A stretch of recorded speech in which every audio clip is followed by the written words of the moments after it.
The Bay Area is known around the world as the hub for tech companies and startups, but during the pandemic, tech workers moved out in droves, especially from San Francisco.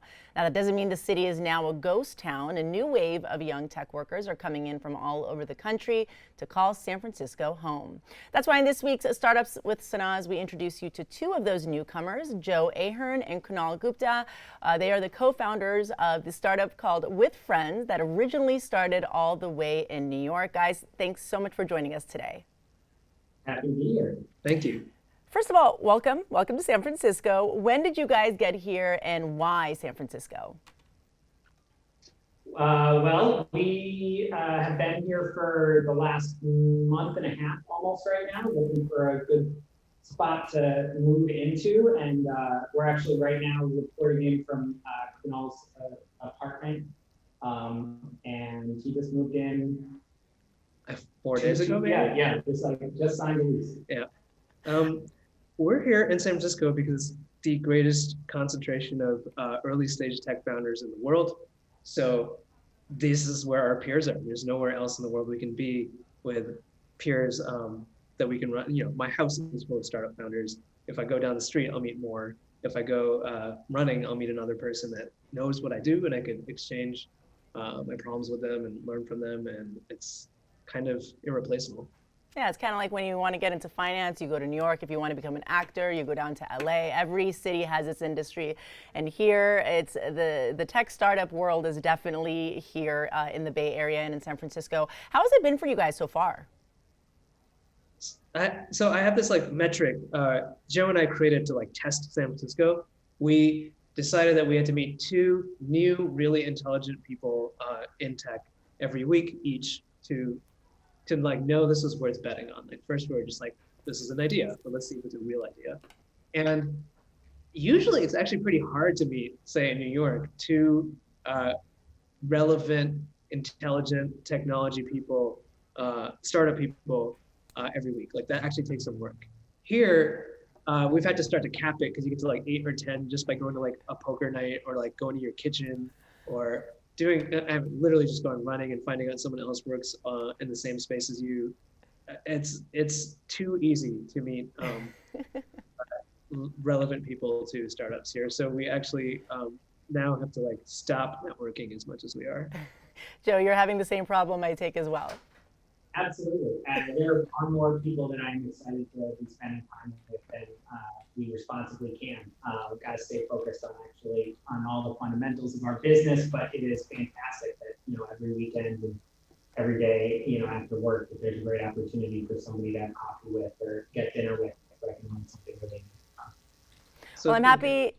I'm sorry, go ahead. I was just saying, it's been excellent in a few weeks. Can't go any better, really.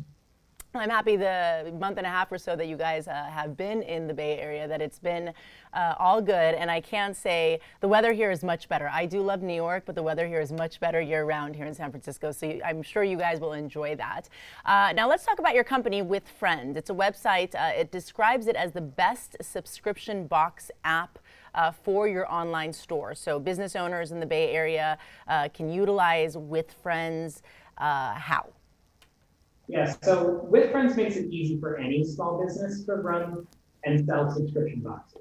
So if you run a gourmet nut butter company, or you're a band selling merch to your fans, or you're a local bookstore, you can make it possible for your customers to buy subscription boxes from you and then send them a curated book selection every month, or a experimental new batch of almond butter that you're making in the lab, or a cool band t-shirt every month.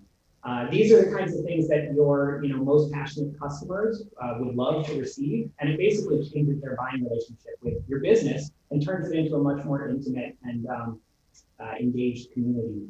But the real powerful part is that even a small percentage of those customers becoming recurring subscribers and paying you this this money every single month that you can rely on radically changes your business model. It can almost double your revenue. And there's never been a moment when it was more critical for small businesses to be able to unleash new revenue models and become more sustainable.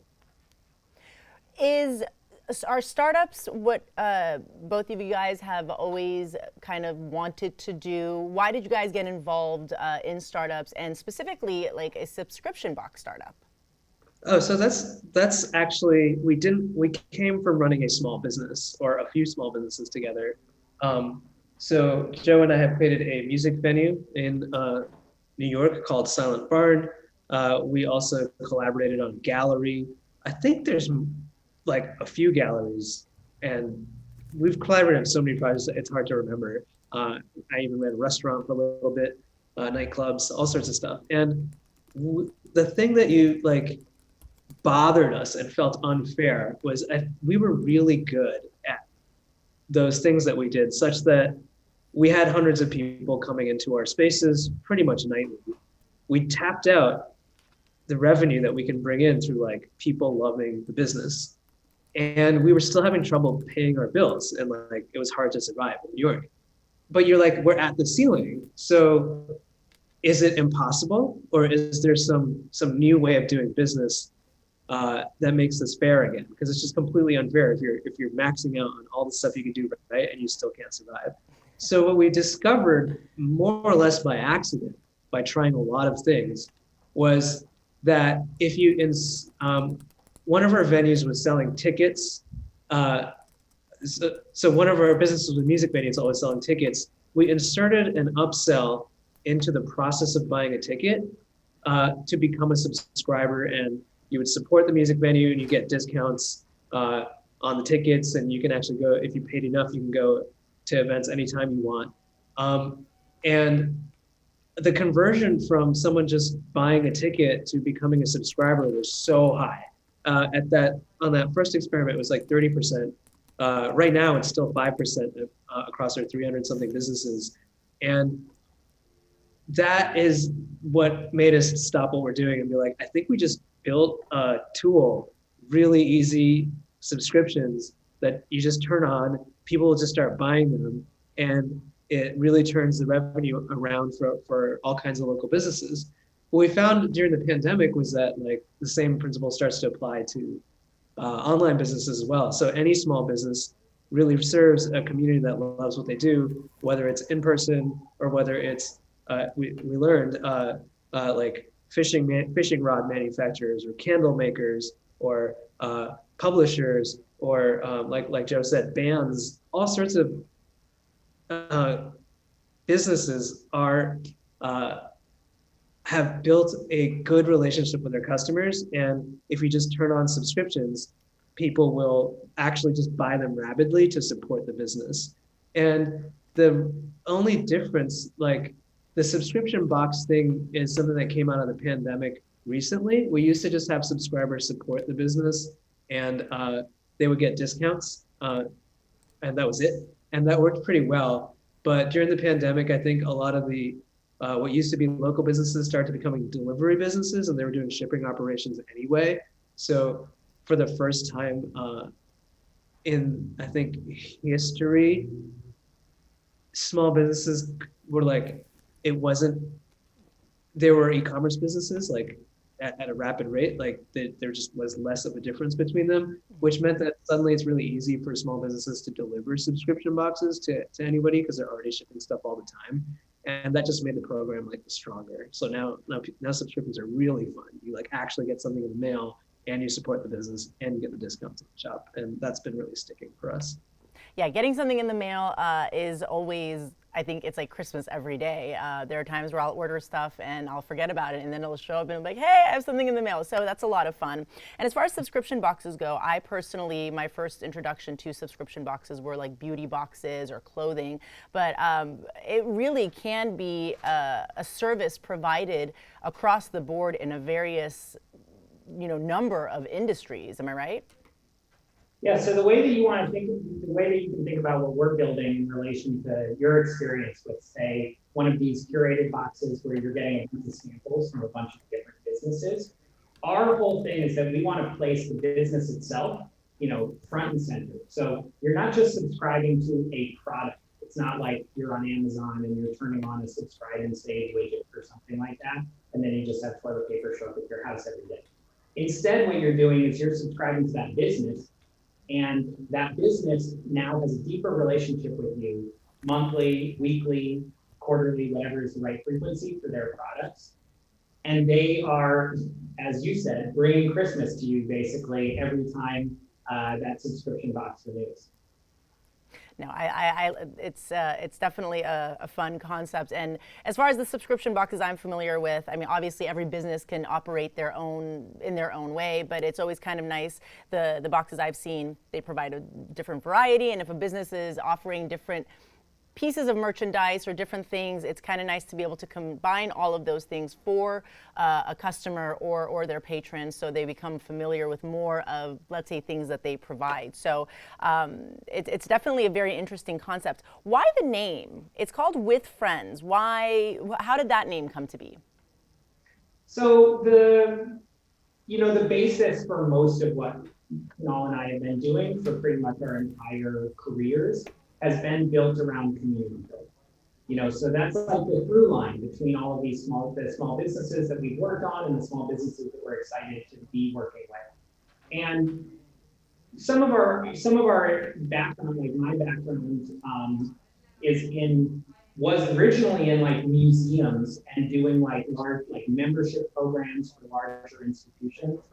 So there are sort of two ways that you can think of the idea of friends. Friends are used as sort of this like in the donation and like support world as like being like the friends of say SF MoMA. The friends of SF MoMA are like the people who support it. And then there's just like being able to have a group of people who really care about the small business that you're supporting. So we want to imagine a world in which the small business's customers are as much a part of the future of that small business as a community as just consumers. So we want to think that the future of that business is not just something that they make happen on their own as an entrepreneur, but actually something that they do with the most engaged group of their customers. Now I'm looking online. I see your lead investor is Y Combinator, pretty substantial VC fund, very, very well known. So you guys have a pretty good backing with regard to that. Now, if a business wants to get involved, if I'm a small business owner and I kind of want to get involved with this, Withfriends, to create my own subscription box service for my customers, where would I find more information on it? And is it simply as easy as downloading an app for the customers to be able to kind of set up with that? Yeah, so I'm talking to small business owners every day about this. So it's very simple. You just go to withfriends.co, C-O, and click Find My Members. It is as simple as connecting your Shopify store or whatever. If you use Square, we also have an integration with Square. But it's as simple as connecting your store, the tools that you're already using. We will automatically analyze your customer data and generate a membership program for you. The subscription boxes, you can edit the frequency and some basics, add some of your, brand assets, the thing that makes, your business special. But after that, you click launch and you're going to start getting members automatically. Every time you sell something in your store, they'll get an opportunity to join. And it's like magic in that way.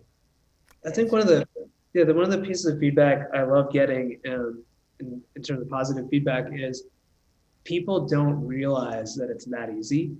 And so they go ahead, they connect their stuff to Withfriends, which really is just a button. And they finish launching, which doesn't take very long. It's like a 15-minute process possibly. And then they're like the next day, they have new members. And then after a week, they have a lot of members. And then they start getting told what to ship to whom. And it's generated in their store automatically. So it just starts to happen, so they didn't know they had these fans. They had no idea what their membership potential was, but they just turn it on, it just happens, and suddenly they're a subscriber supported business. It's definitely worth looking into. A lot of businesses were hit very, very hard during the pandemic. A lot of businesses had to shut down.